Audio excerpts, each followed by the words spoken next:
اعوذ باللہ من الشیطان الرجیم، بسم اللہ الرحمن الرحیم، الحمد للہ والصلاة والسلام علی رسول اللہ وعلی آلہ واصحابہ اجمعین، اشہد ان لا الہ الا اللہ واشہد ان محمدا عبدہ ورسولہ، رب اشرح لی صدری ویسر لی امری واحلل عقدۃ من لسانی یفقہوا قولی۔ غزوہ احد کے بارے میں آج ہم بات کریں گے، سیرت النبی صلی اللہ علیہ وسلم کے سلسلے کو آگے بڑھاتے ہوئے۔ اہل مکہ کو معرکہ بدر میں جو شکست و ہزیمت کی زک لگی تھی اور جو اپنے اشراف کے قتل کا صدمہ تھا وہ برداشت کرنا پڑ رہا تھا، اس کے سبب وہ مسلمانوں کے خلاف غیظ و غضب سے کھول رہے تھے، حتیٰ کہ انہوں نے اپنے مقتولین پر آہ و فغاں کرنے سے بھی روک دیا تھا اور قیدیوں کے فدیے کی ادائیگی میں بھی جلد بازی کا مظاہرہ کرنے سے منع کر دیا تھا تاکہ مسلمان ان کے رنج و غم کی شدت کا اندازہ نہ کر سکیں۔ پھر انہوں نے جنگ بدر کے بعد یہ متفقہ فیصلہ کیا کہ مسلمانوں سے ایک بھرپور جنگ لڑ کر اپنا کلیجہ ٹھنڈا کریں اور اپنے جذبہ غیظ و غضب کو تسکین دیں، اور اس کے ساتھ ہی اس طرح کی مارکہ آرائی کی تیاری بھی شروع کر دی۔ اس معاملے میں سرداران قریش میں سے اکرمہ بن ابی جہل، صفوان بن امیہ، ابو سفیان بن حرب اور عبداللہ بن ربیعہ زیادہ پرجوش اور سب سے پیش تھے۔ ان لوگوں نے اس سلسلے میں پہلا کام یہ کیا کہ ابو سفیان کا وہ قافلہ جو جنگ بدر کا باعث بنا تھا اور جسے ابو سفیان بچا کر نکال لے جانے میں کامیاب ہو گیا تھا، اس کا سارا مال جنگی اخراجات کے لیے روک لیا،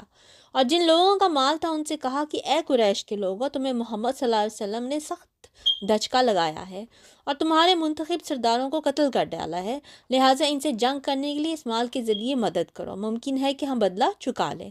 قریش کے لوگوں نے اسے منظور کر لیا، چنانچہ یہ سارا مال جس کی مقدار 1000 اونٹ اور 50,000 دینار تھی، جنگ کی تیاری کے لیے بیچ ڈالا گیا۔ اس بارے میں اللہ تعالیٰ نے یہ آیت نازل فرمائی جس کا ترجمہ کچھ اس طرح سے ہے: جن لوگوں نے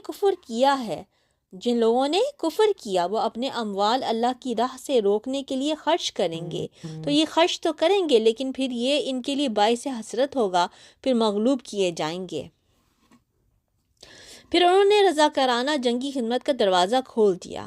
جو کہ احابیش، کنانہ اور اہل تہامہ مسلمانوں کے خلاف جنگ میں شریک ہونا چاہیں وہ قریش کے جھنڈے تلے جمع ہو جائیں۔ انہوں نے اس مقصد کے لیے ترغیب و تحریض کی مختلف صورتوں بھی اختیار کی، یہاں تک کہ ابو عزہ شاعر جو جنگ بدر میں قید ہوا تھا اور جس کو رسول اللہ صلی اللہ علیہ وسلم نے یہ عہد لے کر کہ اب وہ آپ صلی اللہ علیہ وسلم کے خلاف کبھی نہ اٹھے گا، عذرائے احسان بلا فدیہ چھوڑ دیا تھا،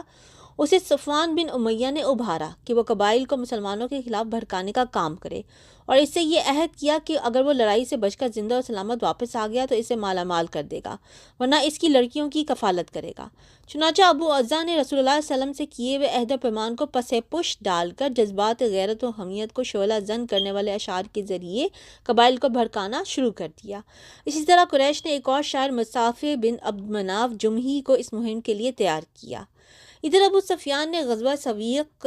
سے ناکام و نامراد بلکہ سامان رزق کی ایک بہت بڑی مقدار سے ہاتھ دھو کر واپس آنے کے بعد مسلمانوں کے خلاف لوگوں کو ابھارنے اور بھڑکانے میں کچھ زیادہ ہی سرگرمی دکھائی۔ پھر آخر میں سریہ زید بن حارثہ کے واقعے سے قریش کو جس سنگین اور اقتصادی طور پر کمر توڑ خسارے سے دوچار ہونا پڑا اور انہیں جس قدر بے اندازہ رنج و الم پہنچا، اس نے آگ پر تیل کا کام کیا، اور اس کے بعد مسلمانوں سے ایک فیصلہ کن جنگ لڑنے کے لیے قریش کی تیاری کی رفتار میں بڑی تیزی آ گئی۔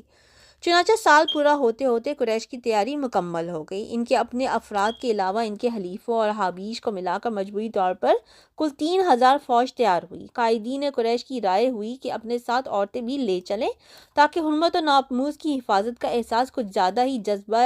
جان سپاری کے ساتھ لڑنے کا سبب بنے، لہٰذا اس لشکر میں ان کی عورتیں بھی شامل ہوئیں جن کی تعداد 15 تھی۔ سواری اور بار برداری کے لیے 3000 اونٹ تھے اور رسالے کے لیے 200 گھوڑے۔ ان گھوڑوں کو تازہ دم رکھنے کے لیے انہیں پورے راستے بازو میں لے جایا گیا، یعنی ان پر سواری نہیں کی گئی۔ حفاظتی ہتھیاروں میں 700 زرہیں تھیں۔ ابو سفیان کو پورے لشکر کا سپہ سالار مقرر کیا گیا۔ رسالے کی کمان خالد بن ولید کو دی گئی اور اکرمہ بن ابی جہل کو ان کا معاون بنایا گیا۔ پرچم مقررہ دستور کے مطابق قبیلہ بنی عبد الدار کے ہاتھ میں دیا گیا۔ اس بھرپور تیاری کے بعد مکی لشکر نے اس حالت میں مدینہ کا رخ کیا کہ مسلمانوں کے خلاف غم و غصے اور انتقام کا جذبہ ان کے دلوں میں شعلہ بن کر بھڑک رہا تھا،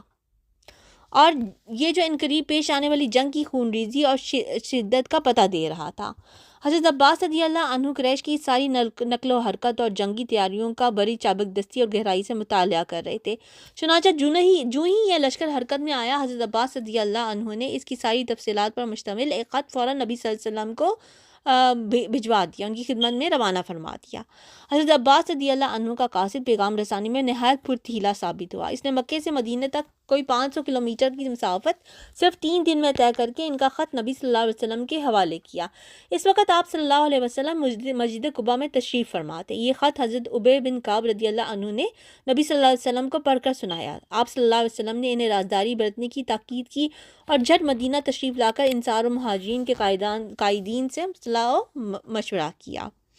اس کے بعد مدینے میں عام لام بندی کی کیفیت پیدا ہو گئی۔ لوگ کسی بھی اچانک صورتحال سے نپٹنے کے لیے ہمہ وقت ہتھیار بند رہنے لگے، حتیٰ کہ نماز میں بھی ہتھیار جدا نہیں کیا جاتا تھا۔ ادھر انصار کا ایک مختصر تک دستہ جس میں سعد بن معاذ، اسید بن حضیر اور سعد بن عبادہ رضی اللہ عنہم تھے، رسول اللہ علیہ وسلم کی نگرانی پر تعینات ہو گیا۔ یہ لوگ ہتھیار پہن کر ساری رات رسول اللہ صلی اللہ علیہ وسلم کے دروازے پر گزار دیتے تھے۔ کچھ اور دستے اس خطرے کے پیش نظر کہ غفلت کی حالت میں اچانک کوئی حملہ نہ ہو جائے، مدینے میں داخلے کے مختلف راستوں پر تعینات ہو گئے۔ چند دیگر دستوں نے دشمن کی نقل و حرکت کا پتہ لگانے کے لیے جو ہے وہ پہرے دینے شروع کر دیے اور گشت کرنا شروع کر دیا،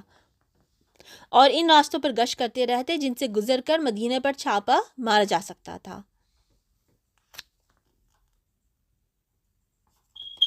ادھر مکی لشکر معروف کاروانی شاہراہ پر چلتا رہا۔ جب ابوا پہنچا تو ابو سفیان کی بیوی ہند بنت عتبہ نے یہ تجویز پیش کی کہ رسول اللہ صلی اللہ علیہ وسلم کی والدہ کی قبر اکھیڑ دی جائے، لیکن اس دروازے کو کھولنے کے لیے جو سنگین نتائج نکل سکتے تھے، اس کے خوف سے قائدین لشکر نے یہ تجویز منظور نہ کی۔ اس کے بعد لشکر نے اپنا سفر بدستور جاری رکھا، یہاں تک کہ مدینے کے قریب پہنچ کر پہلے وادی عقیق سے گزرا، پھر اور آگے چلا۔ احد کے قریب عینین نامی ایک مقام پر جو مدینہ کے شمال میں وادی کناہ کے کنارے ایک بنجر زمین ہے، پڑاؤ ڈال دیا۔ یہ جمعہ 6 سوال 3 ہجری کا واقعہ ہے۔ اس سے آگے کیا ہوا انشاءاللہ ہم اگلی دفعہ پڑھیں گے، کیونکہ پوری غزوہ احد کے بارے میں ساری تفصیلات ایک ہی سیشن میں ہم نہیں کر سکتے، اس سے ہمارا لیسن بہت زیادہ لمبا ہو جائے گا۔ تو انشاءاللہ باقی کی تفصیلات ہم اگلے آنے والی قسطوں میں آپ کو سنائیں گے، جس میں پہلی بات جو ہم اگلی دفعہ کریں گے